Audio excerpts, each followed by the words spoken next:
बच्चा धीरे धीरे बड़ा होने लगा। गांव के सरकारी स्कूल में उसका एडमिशन करा दिया। उसका पढ़ने लिखने में मन नहीं लगता था। पढ़ते पढ़ते क्लास करते करते चौथी में आके उसने नाम कटवा लिया। उसका पढ़ाई लिखाई में मन नहीं लगता। वो भाषण बहुत अच्छा देता था, बचपन से ही बड़ा अच्छा भाषण देता था। गांव के लड़कों को इकट्ठा कर लेता और भाषण देना चालू करता। ज्योतिषी ने कहा था बड़ा होके बच्चा उस महान देश का सम्राट बन गया। लेकिन राजा तो अनपढ़ था, उसे तो कुछ आता नहीं था। धीरे धीरे पूरे देश के अंदर फैल गया कि राजा अनपढ़ है, राजा अनपढ़ है। राजा को बड़ा बुरा लगने लगा।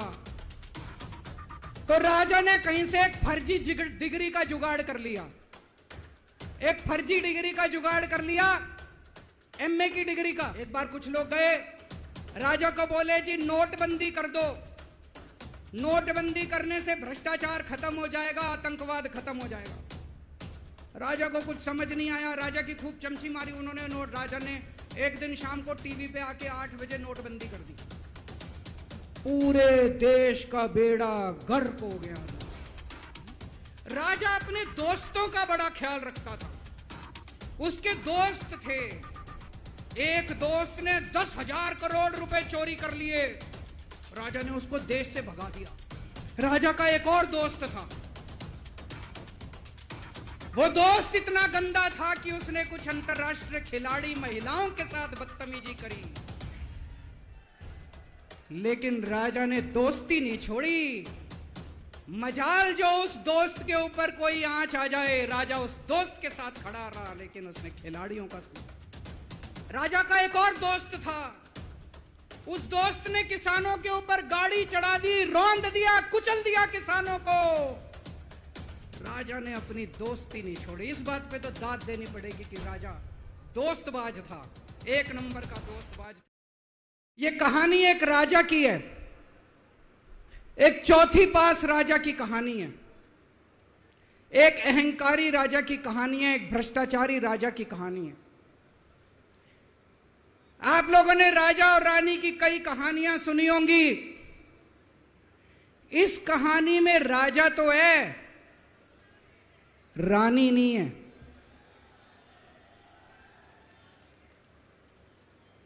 तो एक महान देश था, कई हजार साल पुराना देश।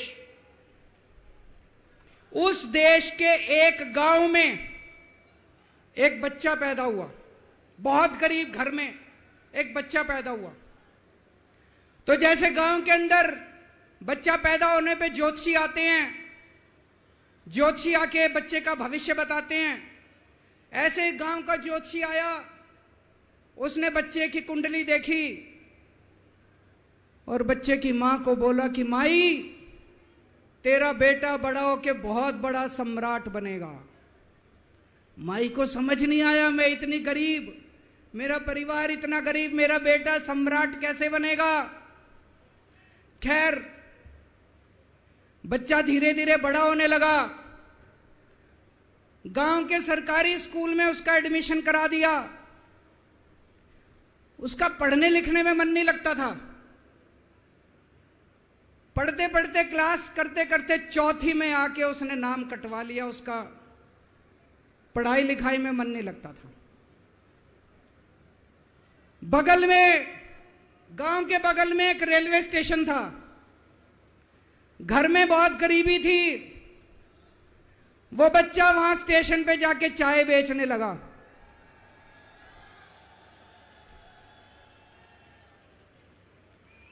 चाय बेच के अपना गुजारा करता था। वो भाषण बहुत अच्छा देता था, बचपन से ही बड़ा अच्छा भाषण देता था। गांव के लड़कों को इकट्ठा कर लेता और भाषण देना चालू करता। धीरे धीरे आसपास के गांव में फैल गया कि यह बच्चा भाषण बड़े अच्छे देता है। आसपास के लड़के भी इकट्ठे हो गए और जो मर्जी टॉपिक हो भाषण देना चालू कर देता था और रुकता ही नहीं था। घंटों घंटों तक भाषण देता रहता था। बच्चा बड़ा हुआ। ज्योतिषी ने कहा था बड़ा होके बच्चा उस महान देश का सम्राट बन गया। लेकिन राजा तो अनपढ़ था, उसे तो कुछ आता नहीं था। अफसर आते, उस अनपढ़ राजा से जहां मर्जी साइन करा लेते, जहां मर्जी जो मर्जी साइन करा लेते। वो राजा अनपढ़ था, उसे लगता था मैं अगर अफसरों से पूछूंगा तो मेरी कमजोरी सबके सामने प्रकट हो जाएगी, अफसरों को लगेगा मेरे को कुछ आता नहीं है। अफसर जो मर्जी लेके आते थे वहां साइन कर देता था। वो धीरे धीरे पूरे देश के अंदर फैल गया कि राजा अनपढ़ है, राजा अनपढ़ है। राजा को बड़ा बुरा लगने लगा, तो राजा ने कहीं से एक फर्जी डिग्री का जुगाड़ कर लिया, एक फर्जी डिग्री का जुगाड़ कर लिया, एमए की डिग्री का। और राजा बोला मैं एमए हूं, पर सच्चाई तो पूरे देश को पता थी, राजा तो अनपढ़ था। धीरे धीरे राजा अहंकारी भी होता गया, अहंकारी राजा और ऊपर से अनपढ़। जो मर्जी उस राजा के पास जाता और राजा से कुछ भी पास करा के ले आता। एक बार कुछ लोग गए, राजा को बोले जी नोटबंदी कर दो, नोटबंदी करने से भ्रष्टाचार खत्म हो जाएगा, आतंकवाद खत्म हो जाएगा। राजा को कुछ समझ नहीं आया, राजा की खूब चमची मारी उन्होंने। राजा ने एक दिन शाम को टीवी पे आके 8 बजे नोटबंदी कर दी। पूरे देश का बेड़ा गर्क हो गया दोस्तों।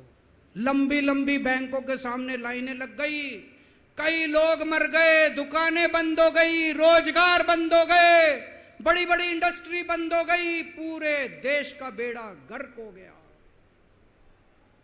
फिर एक दिन कोई आके बोला जी 2000 का नोट ले आओ। राजा 2000 का नोट ले आया। 4 साल बाद कुछ लोग आके बोले जी 2000 का नोट बंद कर दो। राजा ने 2000 का नोट बंद कर दिया। राजा को अक्ल तो थी नहीं, बेवकूफ था, अनपढ़ था। कभी 2000 का नोट चालू करता था, कभी 2000 का नोट बंद करता था। एक बार कुछ लोग आके बोले जी ये किसानों के कानून बना दो, इस कानून से किसानों का भला होगा। राजा ने कानून बना दिए, पूरे देश के किसान सड़कों पे उतर आए। 750 किसान मर गए आंदोलन में, और 1 साल के बाद राजा को वो तीनों कानून वापस लेने पड़े। एक बार उस देश के अंदर बहुत बड़ी महामारी फैल गई, चारों तरफ महामारी फैल गई, लोग मरने लगे। किसने आके बोला जी थाली बजवाओ तो देश ठीक हो जाएगा। तो राजा ने पूरे देश में थाली और चम्मच बजवा दिए। महामारी तो नहीं बची, महामारी तो फैली रही। किसी ने आके कहा जी डॉक्टरों की जरूरत पड़ेगी, दवाइयों की जरूरत पड़ेगी, इंजेक्शन की जरूरत पड़ेगी, तब महामारी रुकेगी। राजा अपने दोस्तों का बड़ा ख्याल रखता था। उसके दोस्त थे। एक दोस्त ने 10,000 करोड़ रुपए चोरी कर लिए, राजा ने उसको देश से भगा दिया। दूसरे दोस्त ने 20,000 करोड़ चोरी कर लिए, राजा ने उसको भी देश से भगा दिया। पर एक दोस्त ऐसा था जिससे राजा की ज्यादा ही दोस्ती थी। कौन था? उसको उन्होंने सारे एयरपोर्ट बेच दिए, सारे जहाज बेच दिए, सारे सी पोर्ट बेच दिए, उन्होंने आसमान बेच दिया, जमीन बेच दी राजा ने, खदानें बेच दी। उस दोस्त पे राजा मेहरबान था। राजा का एक और दोस्त था। वो दोस्त इतना गंदा था कि उसने कुछ अंतरराष्ट्रीय खिलाड़ी महिलाओं के साथ बदतमीजी करी, लेकिन राजा ने दोस्ती नहीं छोड़ी। मजाल जो उस दोस्त के ऊपर कोई आंच आ जाए, राजा उस दोस्त के साथ खड़ा रहा, लेकिन उसने खिलाड़ियों का सुना। राजा का एक और दोस्त था। उस दोस्त ने किसानों के ऊपर गाड़ी चढ़ा दी, रौंद दिया, कुचल दिया किसानों को। राजा ने अपनी दोस्ती नहीं छोड़ी। इस बात पे तो दाद देनी पड़ेगी कि राजा दोस्तबाज था। एक नंबर का दोस्तबाज था। चारों तरफ अत्याचार हो गया, चारों तरफ देश के अंदर इनके अपने लोग जो थे वो बलात्कार करने लगे, गलत काम करने लगे, हाहाकार मच गया। जो राजा के खिलाफ बोलता, राजा उसको पकड़ के जेल में डाल देता। एक दिन एक पत्रकार ने कार्टून बना दिया राजा के खिलाफ, उस पत्रकार को उठा के जेल में डाल दिया। एक दिन एक किसी पत्रकार ने उनके खिलाफ कुछ लिख दिया, उसको पकड़ के जेल में डाल दिया। जो राजा के खिलाफ बोले उसका बेड़ा गर्क। कोई जज अगर उस राजा के खिलाफ ऑर्डर करता था, राजा उसको बख्शता नहीं था। चारों तरफ अत्याचार, महंगाई, बेरोजगारी। ऊपर आसमान में देवता ये सब देख रहे थे कि पृथ्वी के ऊपर कितना घनघोर अत्याचार हो रहा है। सारे देवता इकट्ठे हुए, देवताओं ने मीटिंग करी। सारे देवता मिलकर शिवजी महाराज जी के पास गए और कहा, महाराज कुछ करो, पृथ्वी के ऊपर अन्याय हो गया, अत्याचार हो गया, चारों तरफ बलात्कार, चारों तरफ हाहाकार मचा हुआ है, जनता परेशान हो रही है। पृथ्वी जी, शिवजी महाराज जी ने अपनी तीसरी आंख खोली और दोस्तों यहां प्रचंड पृथ्वी के ऊपर अजीब अजीब घटनाएं घटने लगी। उज्जैन के अंदर महाकाल की 6 सप्तऋषियों की बड़ी बड़ी 10 फुटा भारी भारी मूर्तियां थी। एक दिन बारिश और तूफान आया और 6 की 6 मूर्तियां टूट गई। लोगों ने कहा बड़ा अपशकुन हो रहा है, बड़ा अपशकुन हो रहा है। एक दिन एक ट्रेन एक्सीडेंट हो गया, 250 से ज्यादा लोगों की मौत हो गई। लोगों ने कहा बड़ा अपशकुन हो रहा है। और एक दिन घनघोर बारिश आई, तूफान आया, ऊपर से आकाशवाणी हुई। सारे देश की जनता को भगवान ने कहा कि आप महान देश के लोग हो, क्या कर रहे हो, उठो, खड़े हो जाओ और इस अहंकारी राजा के खिलाफ सब लोग मिलकर आवाज उठाओ। भगवान आपके साथ है। और उसके बाद दोस्तों सोई हुई जनता जाग गई और 1 साल के अंदर उस अहंकारी राजा का राजपाट जनता ने उखाड़ के फेंक दिया। और उसके बाद वो महान देश दिन दूनी रात चौगुनी प्रगति करने लगा। ये कहानी बड़ी पवित्र कहानी है। इस कहानी को सुनने से और सुनाने से परिवार का, समाज का और देश का बहुत भला होता है। इसे ज्यादा से ज्यादा शेयर कीजिए, ज्यादा से ज्यादा लोगों तक पहुंचाइए ताकि ज्यादा से ज्यादा लोग इसे सुन सकें, इसे समझ सकें। अंत में आपसे एक ही विनती है, अगली बार वोट डालने जाओ तो ऐसे आदमी को वोट डालना, ऐसे आदमी को प्रधानमंत्री बनाना जो कम से कम इतनी तो समझ रखता हो कि 2000 का नोट कैंसिल करना है कि चालू करना है। कपिल सिब्बल साहब एक बहुत अच्छी लड़ाई लड़ रहे हैं। इनकी एक वेबसाइट है इंसाफ के सिपाही। आप लोग, सब लोग ज्यादा से ज्यादा इस वेबसाइट पे जाके इसको लॉगिन करें, रजिस्टर करें और हम सब लोगों को मिलके अपने महान देश भारत देश के लिए काम करना है। भारत माता की। आज इतनी भारी संख्या में दिल्ली के कोने कोने से आए हुए मेरे प्यारे भाइयों, बहनों, माताओं, बुजुर्गों, बच्चों, आप सब लोगों को मेरा नमस्कार, सबको मेरा प्रणाम। मैं देख रहा हूं जहां तक नजर जा रही है पीछे कम से कम 1 लाख लोगों के, यहां पे 1 लाख लोग मौजूद हैं। और मैं अभी आ रहा था, कम से कम 20-25 हजार लोग सड़कों पे इस वक्त रामलीला मैदान की तरफ बढ़ रहे हैं। इतनी भारी संख्या में आज लोग यहां आए हैं। अपनी बात शुरू करने के पहले आपसे पूछना चाहता हूं, आप में से कौन कौन मुझे प्यार करते हैं? जरा हाथ खड़े करके बताओ कौन कौन प्यार करता है। आपका बहुत बहुत शुक्रिया इस प्यार, इस मोहब्बत के लिए। लेकिन अब जो जो लोग मेरे से प्यार करते हैं, सबसे पहले एक बात आपसे मांगना चाहता हूं। जैसा अभी सौरभ भारद्वाज जी ने कहा, सब लोग अपने अपने मोबाइल फोन निकाल लो। अभी हम देख रहे हैं यहां पे कम से कम 40-50 वीडियो कैमरा, टीवी वालों के कैमरा मौजूद हैं। अब इस मैदान में 1 लाख कैमरे चालू हो जाएंगे, 1 लाख कैमरे।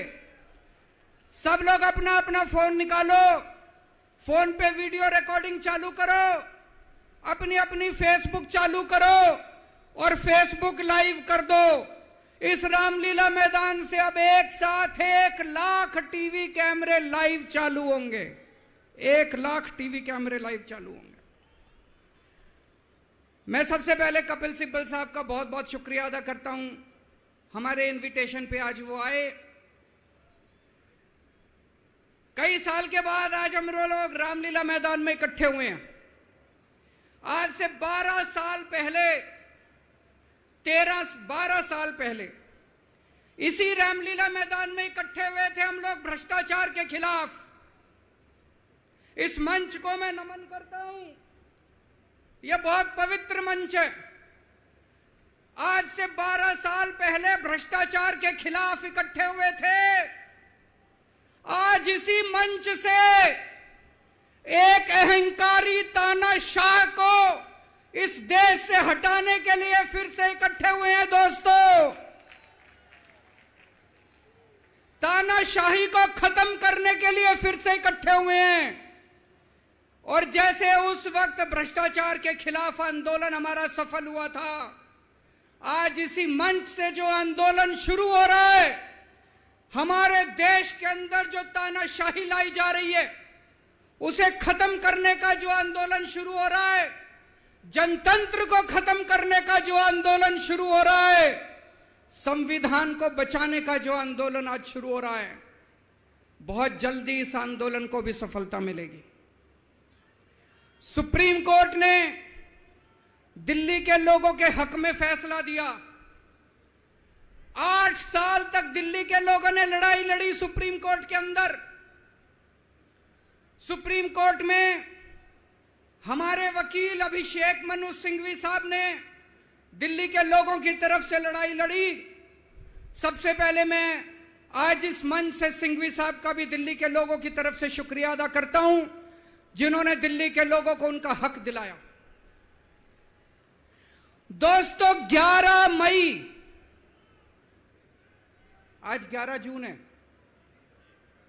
आज से 1 महीने पहले 11 मई को देश की सर्वोच्च अदालत, सबसे बड़ी अदालत सुप्रीम कोर्ट, सुप्रीम कोर्ट की भी कॉन्स्टिट्यूशन बेंच, उसने आदेश पारित किया दिल्ली के लोगों के हक में। और उसके 8 दिन के बाद, 1 हफ्ते के बाद 19 मई को देश के प्रधानमंत्री ने सुप्रीम कोर्ट के आदेश को खारिज कर दिया। दोस्तों, देश की सबसे बड़ी अदालत के, देश के सबसे बड़ी अदालत के फैसले को प्रधानमंत्री ने खारिज कर दिया। प्रधानमंत्री कहते हैं मैं सुप्रीम कोर्ट को नहीं मानता। देश के प्रधानमंत्री कहते हैं मैं सुप्रीम कोर्ट को नहीं मानता। 75 साल के भारत के इतिहास में पहली बार एक प्रधानमंत्री आया है जो कहता है मैं सुप्रीम कोर्ट को नहीं मानता। पूरे देश के लोग स्तब्ध हैं। पूरे देश के लोगों को यकीन नहीं हो रहा, इतना अहंकारी प्रधानमंत्री, प्रधानमंत्री को इतना अहंकार। प्रधानमंत्री कहता है मैं सुप्रीम कोर्ट को नहीं मानता। देश के गली गली में चर्चा हो रही है, घर घर में चर्चा हो रही है, ये मोदी जी को क्या हो गया, इतना अहंकार हो गया इनको, इतना अहंकार हो गया इनको। दोस्तों, देश के अंदर अब जनतंत्र खत्म हो रहा है, इसी को तानाशाही कहते हैं। जब देश का प्रधानमंत्री कहता है मैं सुप्रीम कोर्ट को नहीं मानता, इसी को तानाशाही कहते हैं, इसी को हिटलर शाही कहते हैं, जनतंत्र खत्म होना कहते हैं। मैं बताना चाहता हूं आखिर इस सुप्रीम कोर्ट के आदेश में ऐसा क्या है, सुप्रीम कोर्ट ने ऐसा क्या कह दिया कि प्रधानमंत्री जी कह रहे हैं कि मैं सुप्रीम कोर्ट के आदेश को नहीं मानता।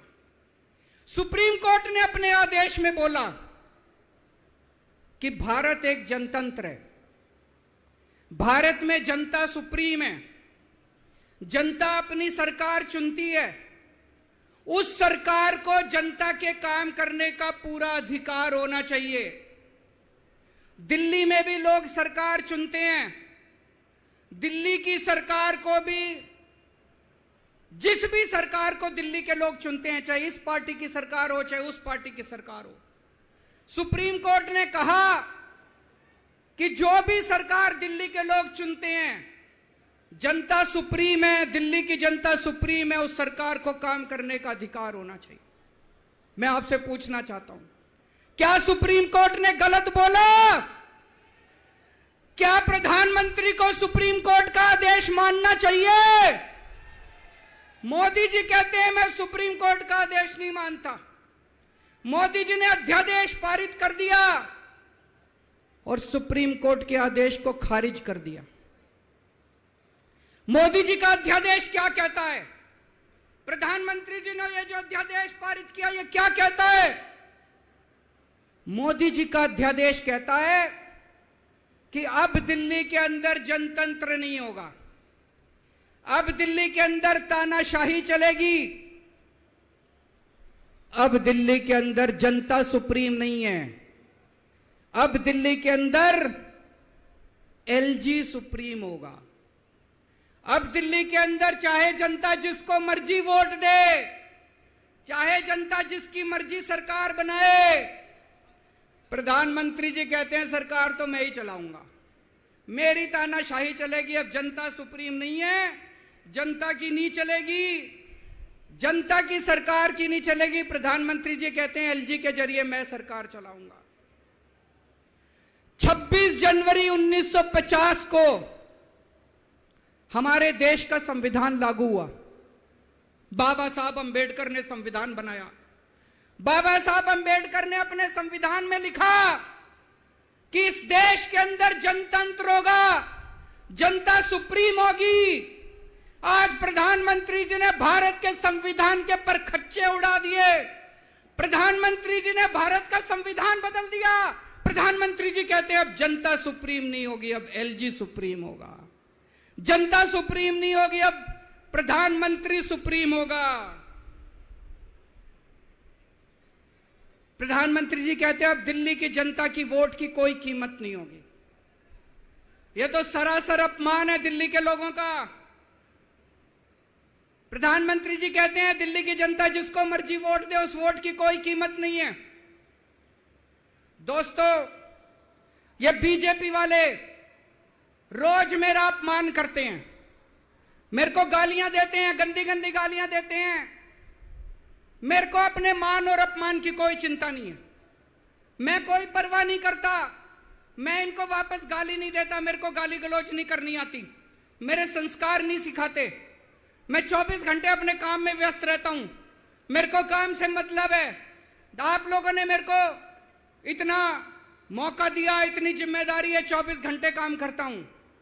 ये लोग मेरे को जितनी मर्जी गाली दे लें, लेकिन इस बार इन लोगों ने आपका अपमान किया है, आपकी वोट की कीमत, आपका वोट का अपमान किया है। यह मैं बर्दाश्त नहीं कर सकता, आपके अपमान को मैं बर्दाश्त नहीं कर सकता, इसको किसी हालत में नहीं होने देंगे। दिल्ली के लोगों के वोट का जो इन्होंने अपमान किया है, मोदी जी ने तमाचा मारा है दिल्ली के लोगों को, इसको बर्दाश्त नहीं कर सकते। इसको ठीक करा के रहेंगे, इस अध्यादेश को खारिज करा के रहेंगे, सुप्रीम कोर्ट के आदेश को पालन करा के रहेंगे। करेंगे कि नहीं करेंगे?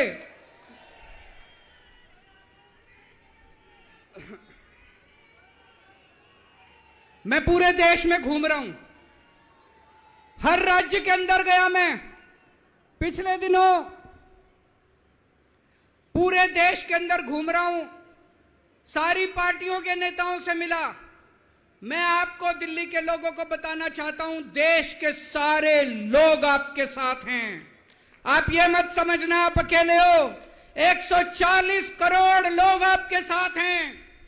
वेस्ट बंगाल के लोग आपके साथ हैं, तमिलनाडु के लोग आपके साथ हैं, केरला के लोग आपके साथ हैं, महाराष्ट्र के लोग आपके साथ हैं, बिहार के लोग आपके साथ हैं, उत्तर प्रदेश के लोग आपके साथ हैं, मध्य प्रदेश के लोग आपके साथ हैं। 140 करोड़ लोग मिलके इस अध्यादेश का विरोध करेंगे, जनतंत्र को बचाएंगे दोस्तों। और मैं पूरे देश के लोगों को बोलना चाहता हूं, यह मत सोचना कि यह केवल दिल्ली वालों के साथ हुआ है। मुझे अंदर से पता चला यह मोदी जी का पहला वार है। ऐसा ही अध्यादेश, जो अध्यादेश आज दिल्ली में पारित किया गया, जिस अध्यादेश के जरिए दिल्ली वालों की ताकत खत्म कर दी गई, इस अध्यादेश के जरिए, जिस अध्यादेश के जरिए दिल्ली के अंदर आज तानाशाही लागू की जा रही है, कल यही अध्यादेश राजस्थान के लिए लाया जाएगा, कल यही अध्यादेश पंजाब के लिए लाया जाएगा, कल यही अध्यादेश मध्य प्रदेश के लिए लाया जाएगा, कल यही अध्यादेश महाराष्ट्र के लिए लाया जाएगा। इसे अभी रोकना पड़ेगा, सबको मिलकर अभी रोकना पड़ेगा दोस्तों।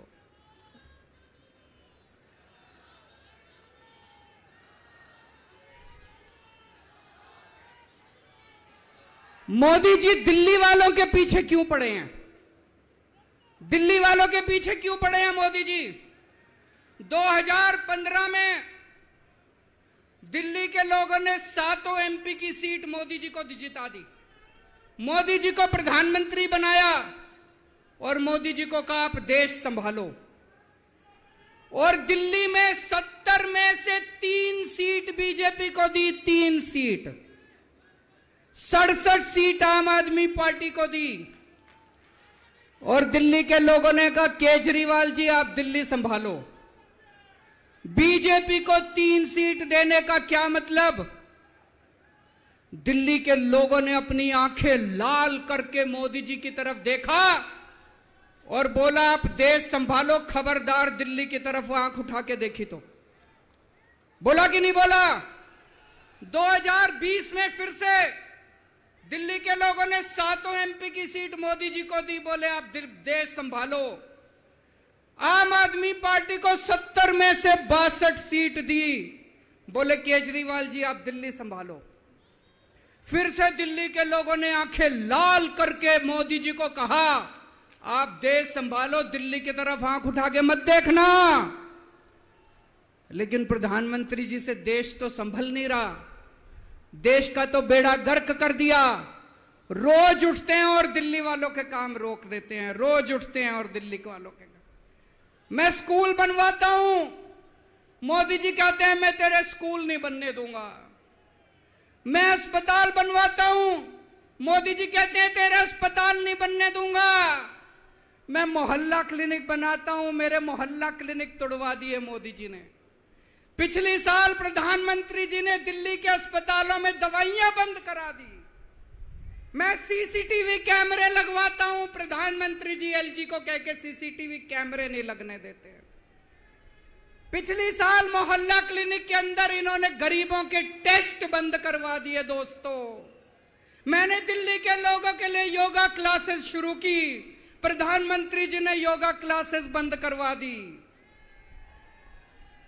प्रधानमंत्री जी से मैं कहना चाहता हूं आप देश संभालो ना, आपसे देश तो संभल नहीं रहा। देश का बेड़ा गर्क कर दिया आपने। चारों तरफ इतनी महंगाई हो रही है, पेट्रोल 100 रुपए लीटर पहुंच गया, डीजल 90 रुपए लीटर पहुंच गया, दूध महंगा हो गया, सब्जियां महंगी हो गई, एलपीजी का सिलेंडर 1000 रुपए के ऊपर हो गया। इनको समझ ही नहीं आ रहा महंगाई कैसे। इनको चौथी पास राजा को समझ ही नहीं आ रहा कि देश कैसे संभाले। एक दिन कहते हैं 2000 का नोट आएगा, 5 साल बाद कहते हैं 2000 का नोट जाएगा।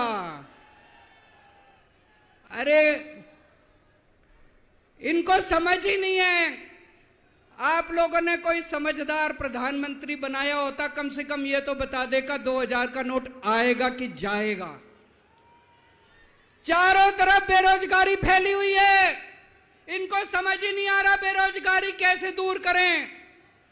चारों तरफ भ्रष्टाचारी भ्रष्टाचार फैला हुआ है, इनको समझ ही नहीं आ रहा भ्रष्टाचार दूर कैसे करें। जीएसटी की वजह से व्यापारियों का बेड़ा गर्क हुआ पड़ा है, इनको समझ ही नहीं आ रहा जीएसटी को कैसे ठीक करें। पूरे देश का रेलवे में मेरी आप लोगों से गुजारिश है, एक टेस्ट करके देखना। कोई second class AC, third AC, second class की टिकट खरीद लेना, सेकंड क्लास स्लीपर की। एक बारी रेल में जाके देखो इन्होंने रेलवे का क्या हाल कर दिया। पूरी रेलवे का बेड़ा गर्क कर दिया। अच्छा खासा चलता हुआ रेलवे इन्होंने बेड़ा गर्क कर दिया इन लोगों ने। 2002 में प्रधानमंत्री जी गुजरात के मुख्यमंत्री बने। 12 साल गुजरात के मुख्यमंत्री रहे। पिछले 9 साल से देश के प्रधानमंत्री हैं। 21 साल हो गए मोदी जी को राज करते करते, 21 साल। 2015 में मैं दिल्ली का मुख्यमंत्री बना। मेरे को 8 साल हो गए दिल्ली पे राज करते करते। आज मैं चैलेंज करता हूं और देश की जनता को अपील करता हूं, मोदी जी के 21 साल, मेरे 8 साल, दोनों के देख लो किसने ज्यादा काम किया। केजरीवाल ने ज्यादा काम करा। केजरीवाल ने 8 साल में ज्यादा काम करा कि मोदी जी ने 21 साल में ज्यादा काम करा। अरे इनसे काम तो होता नहीं है। देश के अंदर जो अच्छा काम करता है उसको रोकने की कोशिश करते हैं। ये आज दिल्ली के सारे अच्छे काम रोकना चाहते हैं। मोदी जी के पास तो फुल पावर थी 21 साल, मेरे को तो इन्होंने काम भी नहीं करने दिए, हर काम में टांग अड़ाया।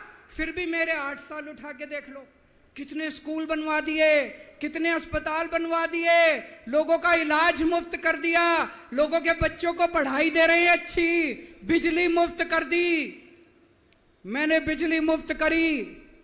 मोदी जी कह रहे हैं फ्री की रेवड़ी बांट रहा है। अरे गरीबों के हाथ में अगर 4 रेवड़ी रख दी तो कौन सा बुरा हो गया। मोदी जी आपने तो रेवड़ी नहीं, पूरा का पूरा रेवड़ा उठा के अपने दोस्त को दे दिया।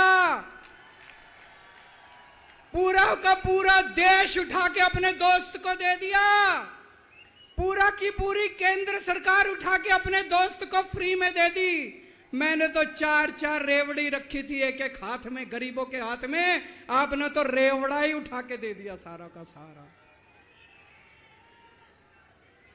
अब लोग प्रधानमंत्री जी से पूछने लगे हैं कि केजरीवाल ने इतने स्कूल बना दिया, आपने क्या किया। उनके पास कोई जवाब नहीं है। अभी पिछले साल मैं गुजरात का चुनाव लड़ने गया, वहां पे हर आदमी, गुजरात के हर आदमी के मुंह पे था, अरविंद जी आपने स्कूल इतने अच्छे कर दिए, आपने दिल्ली में स्कूल बच्चों की शिक्षा इतनी अच्छी कर दी। तो एक दिन प्रधानमंत्री जी ने सोचा कि मैं भी जाके स्कूल में फोटो खिंचवाऊंगा।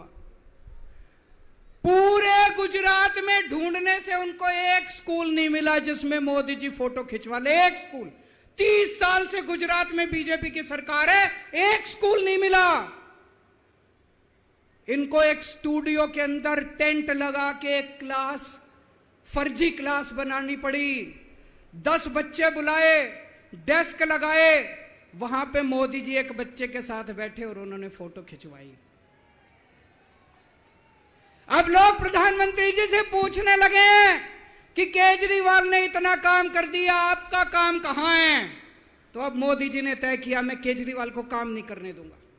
उन्होंने मनीष सिसोदिया को उठा के जेल में डाल दिया। उनको लगा मनीष सिसोदिया को जेल में डालने से शिक्षा के काम रुक जाएंगे। उन्होंने सतिंदर जैन को उठा के जेल में डाल दिया। उनको लगा सतिंदर जैन को जेल में डालने से मोहल्ला क्लिनिक बंद हो जाएंगे, अस्पताल बंद हो जाएंगे। मैं प्रधानमंत्री जी को बोलना चाहता हूं, हमारे पास एक मनीष सिसोदिया नहीं है, हमारे पास 100 मनीष सिसोदिया हैं। हमारे पास एक सतिंदर जैन नहीं है, हमारे पास 100 सतिंदर जैन हैं। आप एक को जेल में डालोगे, हमारा दूसरा आ जाएगा काम करने के लिए, काम नहीं रुकेगा दोस्त। जब इनको जेल में डालने से काम नहीं चला तो अब ये ऑर्डिनेंस लेके आए हैं और ऑर्डिनेंस से ये सारा काम रोकना चाहते हैं दोस्तों। आज दिल्ली के लोग मुसीबत में हैं। दिल्ली के लोगों के ऊपर यह अध्यादेश थोपा जा रहा है। आपने पिछली बार 7 MP को वोट दिया था, कहां है वो सातों के सातों? अपने घर में दुबक के बैठे हैं। वो बीजेपी के गुलाम है, वो आपके नहीं है, आपके सगे नहीं है, वो बीजेपी के गुलाम है। आपको कल को मुसीबत आती है तो केवल आपका बेटा, आपका भाई केजरीवाल आपके साथ खड़ा है, वो कभी खड़े नहीं होंगे दोस्तों।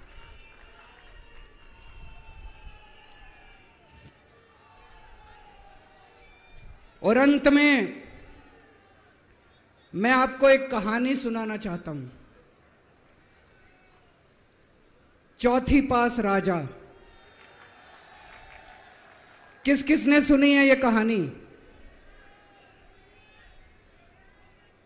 इस कहानी का महात्म्य है कि इस कहानी को जितनी बार सुनोगे, जितनी बार सुनाओगे, उतनी भगवान की कृपा आपके परिवार के ऊपर बरसेगी।